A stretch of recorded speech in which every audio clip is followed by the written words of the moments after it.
Peace and blessings, friends and lovers. Happy celebrations to those that are celebrating Easter. As you've read the title of this episode, we just wanted to give you guys a heads up. We don't intentionally mean to be sacrilegious, but we will be talking about the film, if it works as a story, and obviously experiences that we've had as well.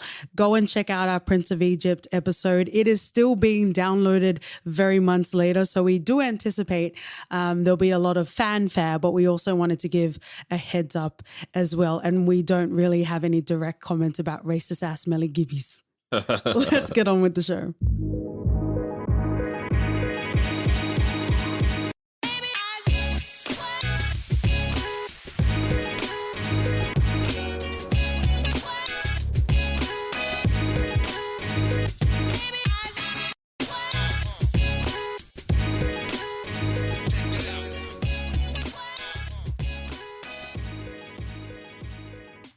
Come as you are with garment-tearing anger as we have no choice but to blame the one-dimensional scepter-wielding villain. Get lifted with us this week as we explore Mel Gibson's Passion of the Christ this week. Woo-hoo. Yeah, the woo-hoo is on your side, my love. If you've been a purveyor of the For Your Reference podcast for a while, you'll know that we've essentially been eating around the edges, sharing a little bit of our experiences about religion. Also, in the Prince of Egypt, it's probably the closest we've ever gotten to succinctly talking about biblical stories. And now there's really no hiding. We are going straight for the Hallelujah, Hallelujah Messiah. Mm-hmm. That's also a note to go and check out our Judas and the Black Messiah. Welcome, welcome, welcome, friends and lovers, especially if this is the first time that you're tuning in to our podcast. A very interesting time, but I do hope however you regard us listening to this is more nuanced than any of the characters in this film. Also, this is a point to say spoiler, spoiler, spoiler, almost religiously, sermon, sermon, sermon. Mm-hmm. So let's talk about the stats of this film. And I cannot wait to talk about first impressions, but let's go through the stats. This film was released in February of 2004. Director Mel Gibson, writers Mel Gibson as well as Benedict Fitzgerald. We have Jim Caviezel, who is our person of interest. Mm-hmm. So he's always playing a person of interest, if you'll pardon the pun. Monica Bellucci, as well as Maya Morgenstern. Apparently, Jim was the only American casted in this film. Oh. Also, in my non-Bible learned research in the IMDb trivia of it all, this is one of the most highest grossing foreign language. So I guess that's how they got away with it. Like Minari, for example. Mm-hmm. To ever go out. Pre-sale tickets, pretty much more than Star Wars. We don't even know Star Wars after that. And speaking of, let's talk about the box office. The budget was $30 million, which makes a lot of sense to me, and I'll leave that when we talk about direction and filmography. A worldwide gross of $612 million OT. Whoa. That's a lot of tithings at Mel Gibson's altar. Yeah. Wow. All right. Well, are you ready? Mm-hmm. So let's get into first impressions. Again, for those that aren't familiar, if you've listened to a lot of our episodes, you probably are aware, that OT was raised Catholic. I was raised Mormon. Christianity, in some cases, people won't say have any sort of overlap. But I guess let's talk about it because you did mention a lot that you have watched this film. And I guess I just want to know what your experience was like being a part of the church, watching the film, and then now watching it. I think, wow. I watched this when it came out and I was kind of young. I was in the phase where I was questioning everything. And when I watched this, it was just, wow. The aspects of it where I couldn't even bring myself to open my eyes towards. Yeah. I was like, man, this is some really serious gore going on here, and to the point where at the end of the movie, I just sort of felt relieved that it's just finished because, wow, yeah, I had not expected what I had sat through. And I know the marketing didn't lie. They said that it was covering the last hours of Jesus Christ, and we know what to expect when anyone says that. But the extent to which I saw and what they did, it was, I think the things where you really cannot anticipate what you're going to watch, and this was it for me. It was crazy. And watching it now, the scenes aren't as gruesome as I thought they were, or at least as I remember, but it was still just insistent. Yeah. Pretty much the whole 2 hours worth, you know. Of course, there's peppering about the Jesus' teachings and parables, whatnot. But Sermon on the Mount, I know that one. But it's still, compared to what we watched, it was just incomparable. Really? Well, like Catholicism is one of the 3 like OG religions of the world, right? And I think a lot of it is driven by like fear. So this film kind of really falls in line, if not the official curriculum, it's definitely not shunned upon either. Yeah, and I think there's a lens where we're taught about Jesus's last moments, and there's this sort of painting that it's good, you know? It was meant to happen this way so that we can all be unburdened. And to watch the gruesomeness of it, I could not put those two together. I could not put the two together where we as a people are that bad that expose this guy. Expose this guy to the amount of torture that he had to go through just because he didn't want to cross that boundary or he didn't want to conform to what the religious leaders have said. You know, and he was ruffling people's feathers. And, man, there's just a lot of qualms, man. But that is kind of a dickish thing to do. So because people are so evil, they need to torture one person to absolve the sins. Like, that's a really problematic sort of logic, right? Yeah, and you know what? Like, in Sunday school, you're taught about all this, and it's also benign, you know, like it's not, it's nothing. Yeah, exactly. And when you watch this, wow. And it's like even I think people get so used to, because even in the Mormon church, like there's sacrament as well, like the symbolic of continuing your belief and your faith and your righteousness through consuming the body of Christ and the blood of Christ. It feels very paganistic. Like as much as Christianity likes to draw a very clear line between Satanism and Christianity, it felt very paganistic to like partake of the body. But yeah, I guess like Christianity has great marketing. It does. What about your first viewing? This is the first time I've watched it. Yeah, I've never watched The Passion of the Christ before, and you cutely suggested it because of the Easter celebrations coming up. And yeah, because like even in the Mormon churches, there's a lot about the resurrection. There's a lot about the New Testament and the new and good feeling, the teachings. You know, it's not necessarily about all of the pain. Like the pain is there, but it's not fully focused on that. So I don't know, I think relatively to history, you would regard Mormonism as like a more modern sort of religion. So maybe that's why it focuses more on the happiness of it instead of the OG whippings and lashings of back in the day. I feel like Mel Gibson also directed some, was it Apocalypto or something with the Mayans? So I got confused on what we were going to encounter in this film, but also I really didn't understand a lot of the storyline and the plot that was going on in this film. Wow. So, you know, as much as Jesus is at the centerpiece of like Mormonism, there were a lot of gaps. I didn't have the OG Catholic Bible. So OT had to fill me in on a lot of it. A lot of things that you just knew off to hand many, many years and decades later, I had no idea about. But yeah, I'll wait till we go into the official story of it. But, you know, what else? It's in our 3rd year. We're feeling frisky. Why not cover Jesus? Why not? Let's talk generally about the directing and also the cinematography, because I do have a couple of things to say about it. In our Prince of Egypt episode, you talked about how in Sunday school you would watch it was a Heston, like you would watch Bible stories, right? This kind of felt like that, or something that you would watch on History Channel. It did feel like that. It didn't feel Yeah, it did not feel big budget. It had this sort of the same grading, cinematography style as a lot of Heston's work, you know? So the fact, for me at least, that made the difference back then was the marketing that came with it. Because I don't think at that time no one had spent 30 million producing such work. So those a lot of marketing, those posters everywhere in our church. Those like really, yeah, those like a lot for this movie. Yeah, wow. Maybe they did not understand what they was going to watch. Maybe they misinterpreted the trailer.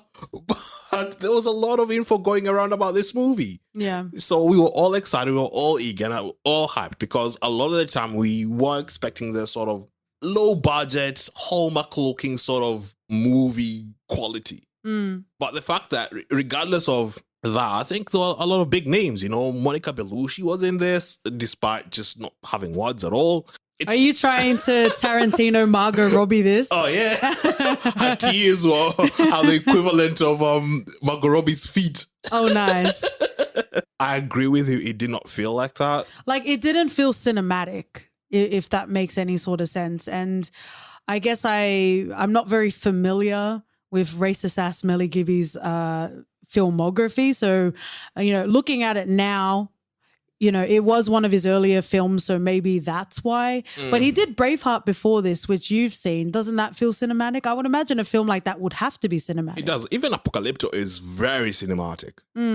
So I think it's just with the time, and they wanted to go with more sort of very traditional. Yeah, very traditional, to make it look as if, to make the production set look as if it was being filmed back then. So. This was the only time I wanted shaky cam, so at least I wasn't fully staring at every lashing he got. Yeah. Like, this was too much steady cam. Like, maybe I want shaky cam sometimes. Yeah, man. Like in the Bible, they said that he got some lashings, but seeing it like that, seeing the flesh just come out, seeing the guys just get winded, hitting him and still continuing. There's some toe-calling saw action in here. But I guess that's part of the problem, you know, friends and lovers, whether we're talking about real life and the people you surround yourself with, or even just like on social media, they talk about echo chambers. This is a fucking echo chamber. This is the problem when you only surround yourself with people that reinforce your beliefs, because that's really what it is. Like, watching this, I would see why Christians would want to feel like they need to be better Christians after watching this film. You know, we love South Park. You know, we're not deluded to the fact that it is, you know, poignant in every episode. There's obviously some episodes that are still cringy, even in the 2020s. However, the episode where they covered Kyle watching The Passion of the Christ is absolutely spot on, because you cringe. And imagine Kyle being a Jewish character, having to see his people being portrayed in that manner. It's, I guess I wouldn't say it's irresponsible, but there isn't any sort of care beyond the suffering of Christ. And I really do feel like it should have been called the suffering of Christ, not the passion of Christ. Because if you didn't know that Jesus suffered, at least according to the Bible, you'll know it now. Yeah. Every no moment, like you said, pretty much every moment was about his suffering.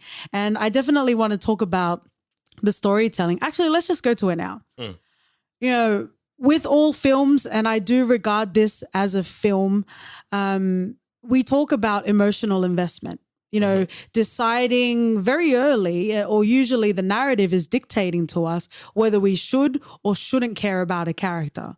Yeah. It was 50 straight minutes of this Jesus getting lashed and tortured in every way possible, and I didn't know anything about him. This is like the intermediate class. This is not the beginners for anyone that wants to know Jesus, but I also say that that is very lazy as well, because how many Batmans do we have? How many Spider-Mans do we have, right? Some better than others. Andrew Garfield, I'm looking at you. But even though there are so many iterations, even though we already know the story, there's still work to be done to build that emotional investment. And I didn't feel any of that. And don't say because Jesus, don't because Christmas me. Don't just say because Jesus, I'm just supposed to care. I don't know. I didn't feel that way because going into the movie, I had the history, I had the knowledge that I needed to know where the movie was starting off from, and to have that emotional sort of connection based on my life prior. So I did not feel like I went to this cold at the start. Yeah. You know, when the first time I watched this, or even now.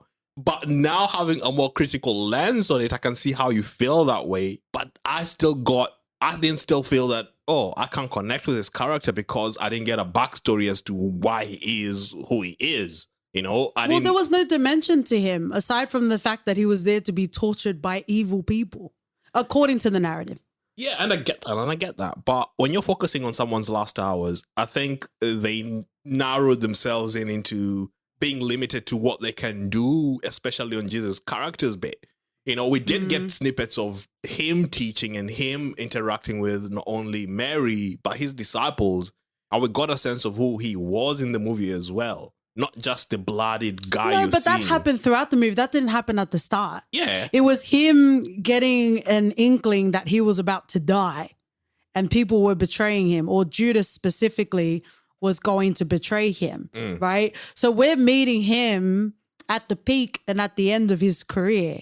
Right. So part of why I would say you would agree, part of why we love Jonathan Wilkinson is because they brought that emotion in there. It wasn't just a slick action film where he was doing gun fu, Halle Berry fu, and, you know, car fu, horse fu down New York streets. Right.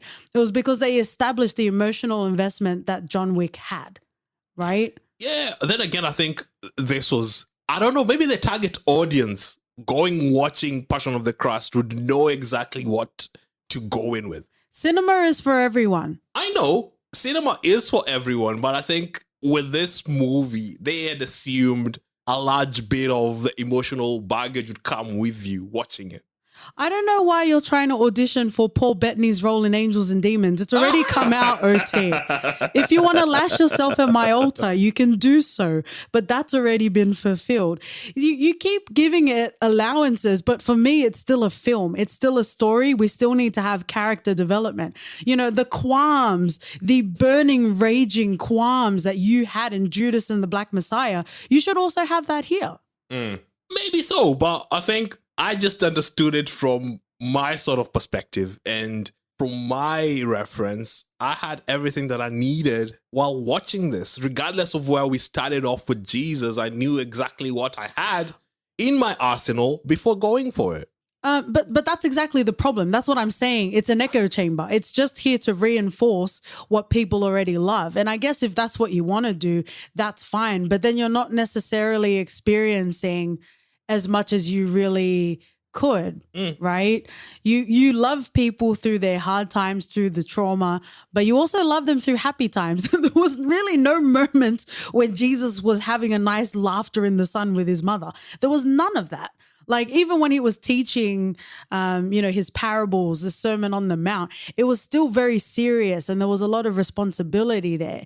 And, you know, God forbid, far be it from me, but I would have liked to have seen more dimension from Jesus. Well, there was a cute bit where we get to see Jesus and they talked about him inventing the table and chair. With Mary, and Mary being like, oh, this will never catch on. That was a bit fun and lighthearted for people. If that's the... If that is the go-to and only moment of levity that you can find in this film, then power to you, my love. But it felt like the Shield intro. It felt like Uncut Gems. It was unrelenting torture. There was no light and shade. And I know we're talking about Jesus, but we're also talking about a film and we're talking about a story. And if this is the Nolan protagonist that we have, there's really no sort of conflict that he's going through, and there's no character development going on with Jesus. And what I mean by that is things are happening to him, but because he's perfect, nothing really happens to affect who he is as a person. I know there are moments where he doubts and he asks God, why have you forsaken me, and all that sort of thing. But at the end of the day, he's like Superman. Yeah, like Superman is a perfect being. So like fights with him get boring. Fights with Goku get boring because he's super strong as well. Right? That's what I'm saying. Like when you have characters that are perfect, it gets in the way of a story that can resonate. I get you. But then again, they're trying to capture the epitome of Catholicism belief. Yeah. And even not only Catholicism, but Christianity as a whole. But you're the epitome of Catholicism. Because, in Sunday school, we are taught to cite the Apostles' Creed, which states, I believe in God the Father Almighty, creator of heaven and earth, and in Jesus Christ, his only Son, our Lord, who was conceived by the Holy Spirit and born by the Virgin Mary, suffered under Pontius Pilate, was crucified, died, and buried. He descended into hell, and on the third day, he rose again from the dead. Pretty much. There's a lot more to go on that, but there's a lot to, that's our that was the Catholicism creed of, hey, I said this, I'm stating full well my belief and my systems. So I expect anyone in that realm going into this movie, they already have that connection, they already have that resonance and connection to Jesus before going to watch. And they're like, oh man, this is a moment where we don't really get to see clearly because it's all flowered in because of the significance of that event and what Easter means to people. Not exactly what happened, the actions and the deeds that happened to Jesus. He was crucified, they put a crown of thorns in it, but what does that mean to the person? We used to say, oh, he had a crown of thorns, but as kids, you're like, yeah, cool. But when you see it on literal video and what the fuck that would do to you, it's different. And I think that's where he magnified his lens on, which I don't think is necessarily wrong, but I can understand your aspect. But I think that also goes with the audience he was going for, maybe. Yeah, but are you the audience? Because it feels like you keep trying to defend it. And why is my skin burning after you were reading those verses? Oh, I could tell why, mate. Are you trying to exercise me, OT? Mm-hmm. Where were the rest of the disciples? Because weren't there 12 apostles? They split after Jesus got arrested. Okay. Most of them were in the crowd, though. So I feel like that further contributes to my feeling about the film. It was literally, let's just focus on the suffering of Jesus. Joseph wasn't even fucking in there because I guess we didn't want to talk about Immaculate Conception. I feel like they really try to build this narrative of Jesus being on his own, everyone hating him, everyone scorning him, and he had no one in his corner. Because if he had that many, it wasn't as if no one was following Jesus at that particular time. But I feel like it was trying to further that the greater sacrifice he met because no one was there with him. Well, he had to go through it alone. It was his burden to shoulder. And we saw how much he suffered for that. Even before he got arrested, he had trepidations over it. He was scared. He didn't know why he had to go through this. And even up to the last moment where he said, why have you forsaken me? Then I think he felt that he needed a bit of strengthening to undergo through all that torture, which makes a bit of sense, I guess. But he did feel quite alone. It was, apart from the few women crying in the audience, having Peter in the background and then Peter disappeared from the movie altogether. It felt weird. But wasn't it, when we were watching it, you were saying that he was supposed to deny him 3 times. So wasn't that just part of the prophecy? Yeah, he was supposed to deny him 3 times, but I thought he still was in the crowd somewhere, albeit hiding, even though he was ashamed of what he had done. I think that also just furthered his strength after Jesus had died. And we see that he wrote chapters in the Bible. Man, faith really works in very mysterious, painstaking ways. I do want to talk about the other side because, there is a depiction of Jewish people in this film. And, they have no choice because they're being portrayed however Mel Gibson decided to portray them. But realistically, Jewish or not, think of it this way. If you're sitting here minding your business, you already have established beliefs that dictate your day-to-day life and the way that you interact with other people and the way that you understand the world. Imagine having someone saying, hey, I am the real person. Come and follow me. I am the Messiah. I don't know if he actually called himself the King of the Jews or people gave him that title. But imagine you're just sitting in your normal life, minding your business, and you've got someone trying to say that they are the real person. So you need to disband everything you know, everything you have. Come and follow me. I will wash your feet. He never called himself that. That was all titles given by him by people. So I guess part of it, and I think that also sort of symbolizes his responses to not only Pontius Pilate, but to Caiaphas, you know. No, but didn't he at least say he's the Son of God? Or did he just walk around saying mysterious things and never claim the title? Come on. Exactly, sir. So however semantics, however you want to spin it, he did elevate himself to deity, right? I'm just saying, like, you know, the Jewish people were portrayed however Mel Gibson wanted it to be. But just imagine, Jewish or not, you're living a life that, you know, is formed and dictated by your beliefs. You're interacting with your community, and for the most part, you're minding your business. And then someone comes along, self-proclaimed title or not, as the Messiah. You know, whether he said that or not, it's introducing a new way to be. And with Jesus is also the way into the kingdom of heaven. Therefore, your established beliefs aren't good enough to go through like heaven. You need to go through Jesus. That would shatter a community. So in that sense, I get it. Like if someone appeared out of nowhere and then apparently that's how you're supposed to be living, you can't necessarily blame, in this case you can, the literally mustache twirling, scepter wielding villains. I get it. Maybe you think that someone coming in and performing miracles, it's not like he came and was like, mate, trust in what I said. He walked on water. He healed people. He raised the dead. At what point do you need to sit back and see that this guy is actually the real deal? What you don't understand is religion is not a science, yeah? Like Chris Angel walked on water just for shits and giggles. No, but what I'm saying is, religion isn't a science. Yeah. So when you say that that Jewish people didn't take on the fact that this was God's son coming on earth, that's just one interpretation, my love. Like Christianity is the interpretation that was genuinely the Son of God. But who is to say that that's actually correct? There are other religions that don't believe that's correct. Do you see what I'm saying? Yeah. So you're speaking from the point of view that Christianity is correct, and I'm not speaking from that point of view. Fair enough, man. So I'm saying just because you don't believe that is the Son of God, that they get depicted as mustache twirling villains? They're mustache twirling villains because they fucking crucified someone.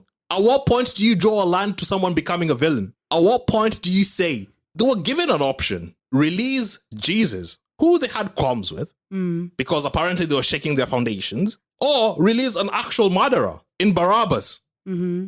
And they all said Barabbas. Yeah. So at what point do you say, okay, these guys are fucked up? If I cast Terrence Howard in a film and I make him the cheating motherfucker, then he's going to be the cheating motherfucker. Do you not understand what I'm saying? They were depicted that way in this film. It doesn't mean that that's what they were, even though Terrence Howard probably is that archetype. Man, you can stand up for Caiaphas for as much as you want. All I'm saying is, based on the Bible and what we've read, we know Caiaphas had his issues, and we know King Herod, who was a fucking dickhead, didn't even find cause in killing Jesus. He was like, what the fuck has this guy done? This is coming from King Herod, who's killed a lot of people. And still Caiaphas continued with his agenda. Yeah. So to me, he's not a fucking angel, regardless of how he wants to be depicted, because we know how he was. It's like Bill O'Neill. Regardless of whatever fucking history says, we know his actions, and he will be depicted, he will be thought of based on his actions alone. But that's according to Christianity. Maybe in Judaism, he's not seen that way.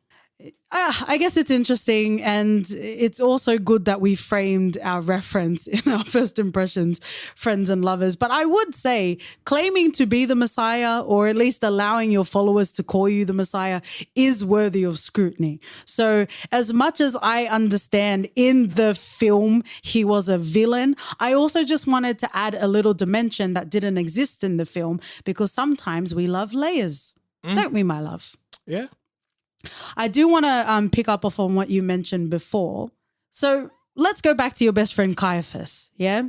He brings Jesus to the Romans because under their laws, they can't kill him. How telling is that? That's very interesting. So we're really amazing, loving, just people. That's why we don't have this law, but we still want to kill you. So let's go over next door and get them to do it for us. That was bloody ridiculous. Like, you want someone dead for blasphemy or whatever the hell you want to accuse him of. And then, let's palm it over to someone else. Yeah. So that we can wash ourselves and sit back and be like, we didn't kill him. But you're still guilty. Like, even throughout the film, so many times no one was bending to his will to crucify Jesus. So like you said, he would go to King Herod and then he would come back. He'll just keep ping-ponging until he got what he wanted. And there was a very interesting sort of moral quandary or a political quandary that Pontius had, because as much as he saw no reason to crucify Jesus, it was a numbers game as well to see how many people wanted Jesus to be crucified and how many people were in Jesus's camps. So from what I could tell, at least from the point of view of the movie, was he made a political decision, even though it griped with his morals, even though he did try to, in many instances, prevent this from happening, right? It just got to a point where he needed to decide what long-term sort of effects it would have. So he did eventually decide that he would need to be crucified, but he had the literal, symbolic, but very literal washing of his hands. Yep. I have no part to do with this. It's like, just own it. Like you ordered it. No one would have been able to do it without your orders. Just fall on your proverbial sword at this point. Yeah, for sure. For sure. So yeah, it was a very interesting sort of scenario that Pontius went through. And I guess that was more what I wanted to see in this film. I wanted to see more moral quandaries. And also let's talk about Judas for a second. Yeah. So really at the top of the film, and I guess unlike OT, I wasn't doing extra homework before we watched this. So I didn't realize we were really getting into the last days of Jesus's life. I thought we were going to at least get to see him, prophesy something, I didn't necessarily want to see Jesus the teen years, but I definitely wanted to see him, going out and working those miracles, right? It gets intercut later, but it's pretty hard to enjoy anything after seeing him get tortured 3 million scenes before. Right. But yeah, so it happens very early at the start of the film where we see Judas, betraying Jesus. And I guess I just got it the other way around because I thought that happened at the Last Supper. Happened after the Last Supper. Oh, okay. Yeah. So close to. And then he went to kiss him. Yep. Okay. Betrayed with a kiss. You'll get to know who Jesus is by my kiss. And even when they tried to show his remorse at the end, I was like, what's the point? Yeah, come on now. They had literally, even before, I'm not even going to say full-on torture because it was full-on torture from the first scene of this film. But even as they were detaining him, he was already quite beat up at that point. So it's like, why are you coming now? Like, even when Jesus fell off the bridge and Judas saw him and they saw eye to eye, even at that point, you've made your decision. Who are you? It's like one of those things when people try to convince other people that they're good people. You did what you did. Why the fuck are you coming back trying to convince us otherwise? Exactly. Stand by your fucking choice, mate. It would have been more admirable if he just rode off into the sun with his pieces of silver. It's like, what is it for? If you genuinely felt so guilty about it. Why did it in the first place? Yeah. And I don't know where they got these children from. I don't know if those are, I don't know if these are Bible children or if that's, I don't know. But that was a lot in regards to Judas. But I really didn't understand, just in general, like I don't understand people that make decisions soberly or not, but are very conscious of their decisions. And then they try to go back on it. It's like, dude, you've done it already. What more do you want? Exactly. I'm with you on that. Just take your pieces of silver and ride off, mate. Yeah, Ride absolutely. I want to talk about the depiction of Satan in this film. Mm. Because I'm trying to think, Mormonism doesn't really depict Satan. Really, the only murmurings are when we're, reading out Bible verses or gospel verses. But I don't think in art it is depicted. I usually just rely on Guillermo del Toro to tell me what Satan looks like. Catholicism, we talk about Satan a lot. The original sin from when he lured or corrupted Adam and Eve. So the basis of having Satan in there is pretty solid. The snake was Satan? Yeah. Oh, okay. Yeah. So it's been a while since I've been in the walls of any religious institution, OT. Clearly. But I lay at your altar every Sunday. But it's for every, it's like having a superhero movie. You need a very strong villain. Yeah. And Satan plays that very well throughout the Bible. And he appears in areas where, if not trying to touch a Job with the most monstrous symptoms and diseases ever, like he's always played a part. We always have it on the back of our minds, we need to be good because, mate, Satan is literally behind us waiting for when we fall. Yeah. So it's weird that when you talk about Mormonism, there's like very little paid attention to him. Otherwise, how are you going to behave and be good? But it needs to if there's no hell and Satan waiting for you.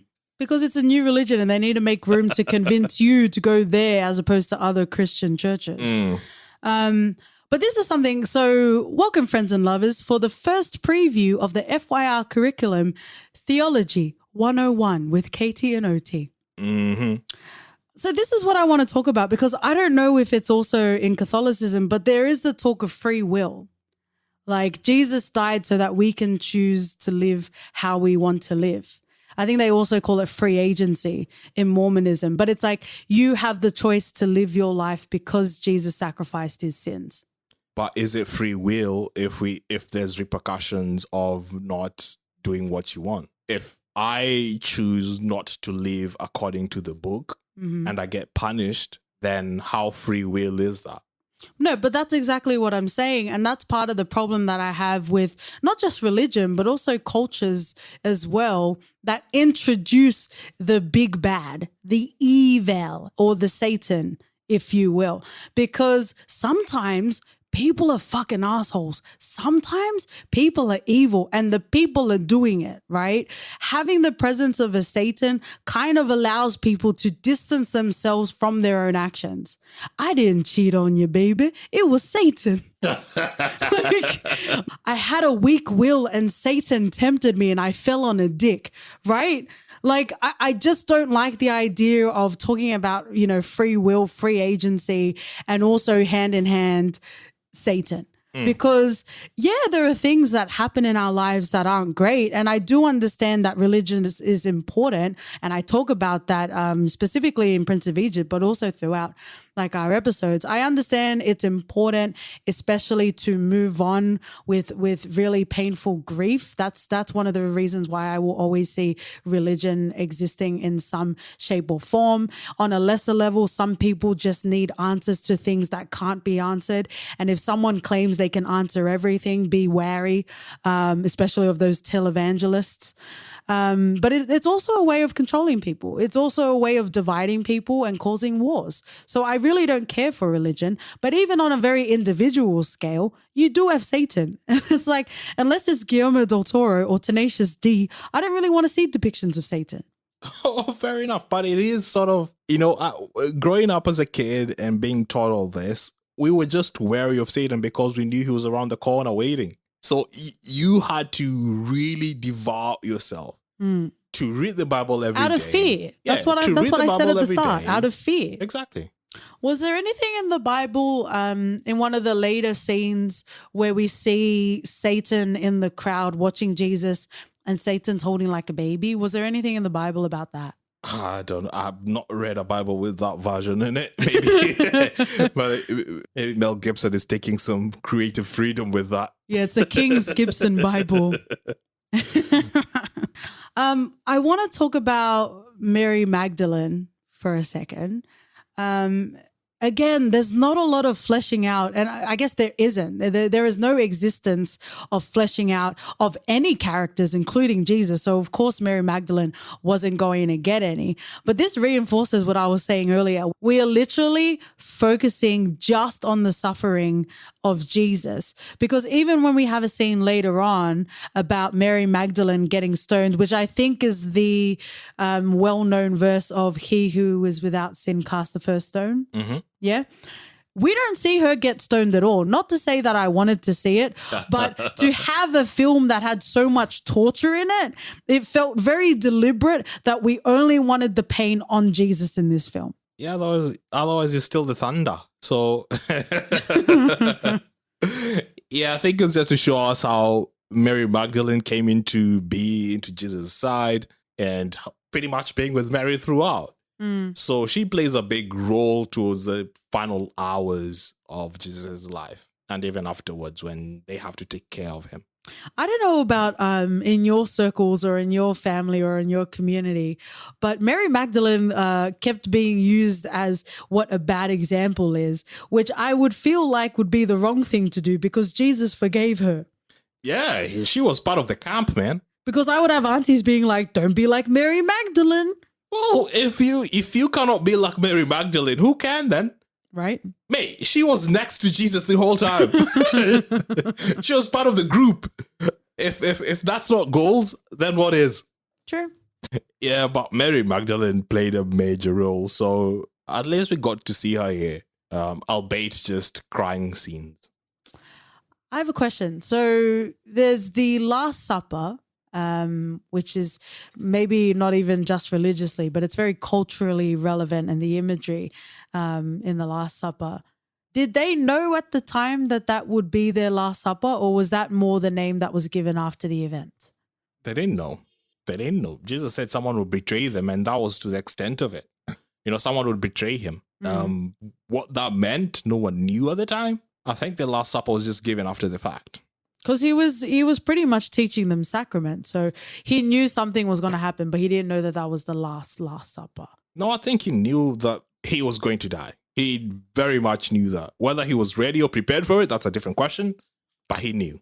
But this goes back into free will again, because if people can do whatever they want and Jesus sacrificed himself to save people, doesn't that also mean that people won't be saved because they'll still be able to have the choice to do whatever they want? Maybe so. There are some flaws in this RPG, OT. You know what? The thing that gets me, and has gotten me since I was a kid, was that when I went to a lot of the Sunday school teaching, I was told that I need to learn all this so that I could get baptized and rid myself of the original sin. Which is Adam and Eve? Yeah. Adam and Eve. So I think in Catholicism, it's like you're born with sin. You're born with sin. You're not born innocent. Yeah, you're born with one sin. That is the original guilt, right? That's why you're still guilty to this day. So you need to get baptized to get rid of the original sin, to be forgiven for the original sin, But when Jesus died, he was meant to wipe all the sins from everyone. So even when you were born... Yeah, Jesus died for all our sins. It should be including the original sin. So why was I needed to be baptized to get rid of it when, old man JC did it for us? It's probably the same reason why they're homophobic and transphobic. They need no reason. They just say whatever the fuck they want. True. So were you taught about Jesus' death in Mormon? Yes. We were also taught that we get our own planet. And I feel like I did enough years in that place to still earn myself even a Pluto sort of planet. And were you told what happened between the 3 days Jesus was gone, or where Jesus was? He just died, and then we have Easter eggs. Wow. Man, you had the buddies in there. Eh? It was a very Americanized religion, yes. Wow, cool. Because we thought that he went to hell. Really? To pay for all our sins. Wow. So the 3 days, it was him struggling and suffering in hell. Jeez. Because it was not enough just to have the physical sort of body and torture. He needed the spiritual death. Yep. And that was the torment in hell. Let's talk about power hierarchy for a second. That's one of our favorite topics that we like to talk about. Go and listen to Umbrella Academy and also The Boys. We have 2 episodes of that. Because from what I understand, godly figures usually need to transfigure themselves, like Moses and the bush, right? In Prince of Egypt. Go and check out that episode if you haven't already.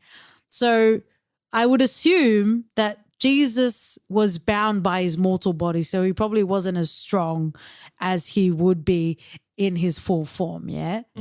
But when his body dies, wouldn't he go back to his full form? So being in hell wouldn't, like the fire and brimstone wouldn't hurt him as much as a normal human? Do you see why my church leaders told me to stop asking questions and I got told I'm getting too smart for God? Do you see why I was a problem in the Mormon church? I think he had to go through that regardless. So it was more of a God direction than it being out of design. It was fully constructed that way.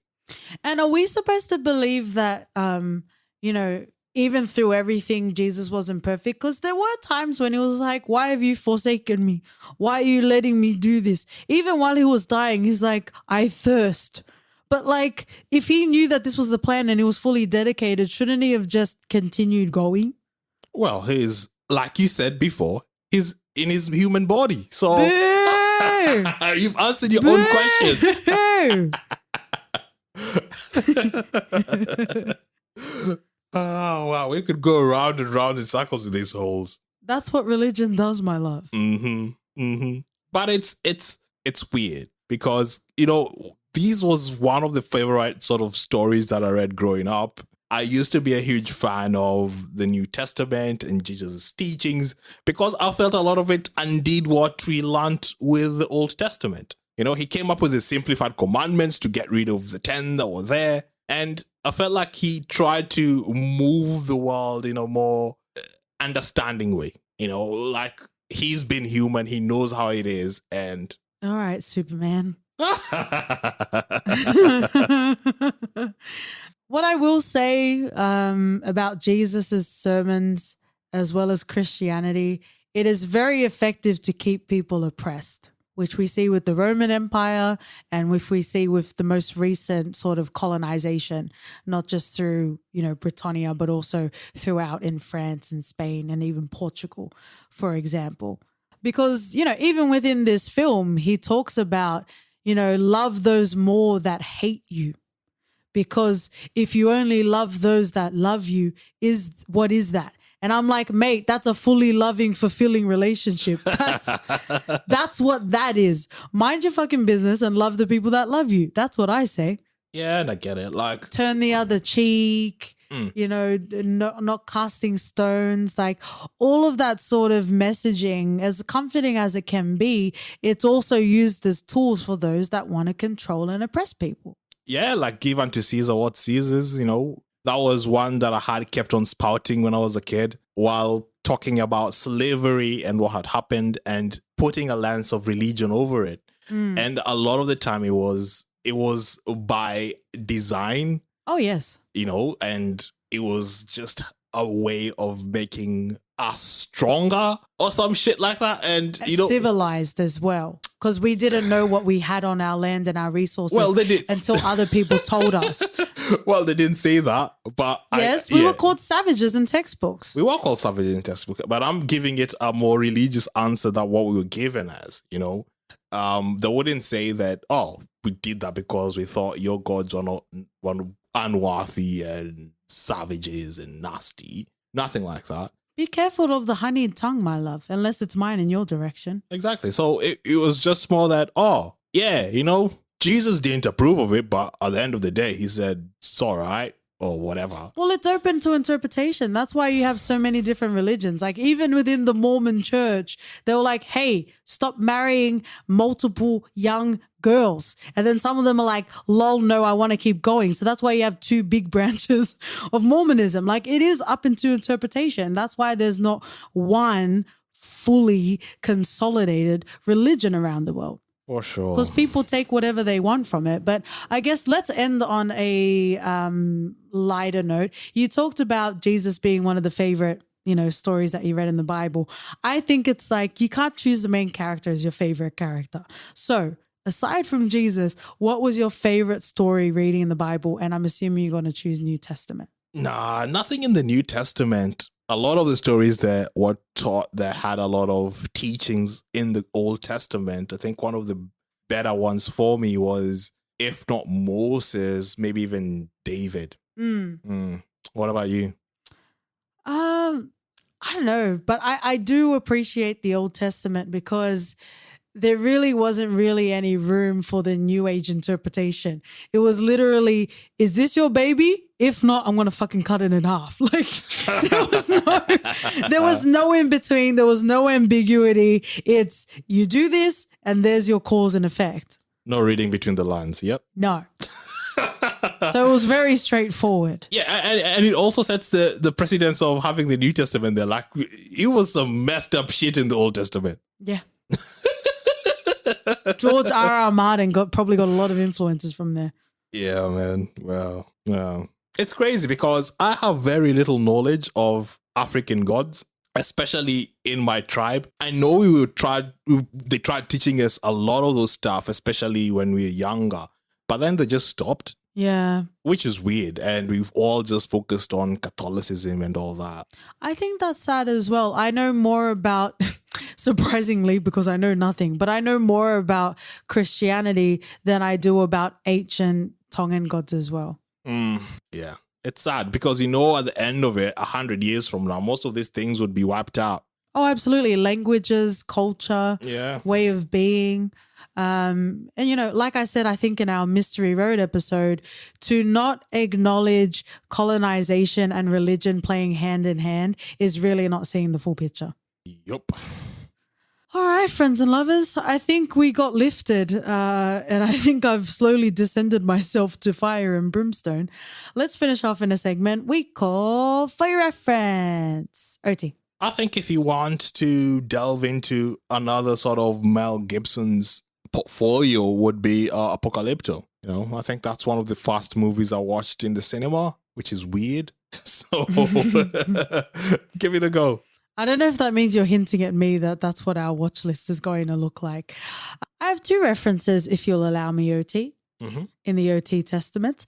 I would like to reference Judas and the Black Messiah. Even though we had some qualms with it, it definitely executed the Messiah element better. Wow. Come and fight me, motherfuckers. And also Prince of Egypt, because as learned and biblical as we are, we're also entertaining, and that is definitely one of my favorite recordings. How about you, OT?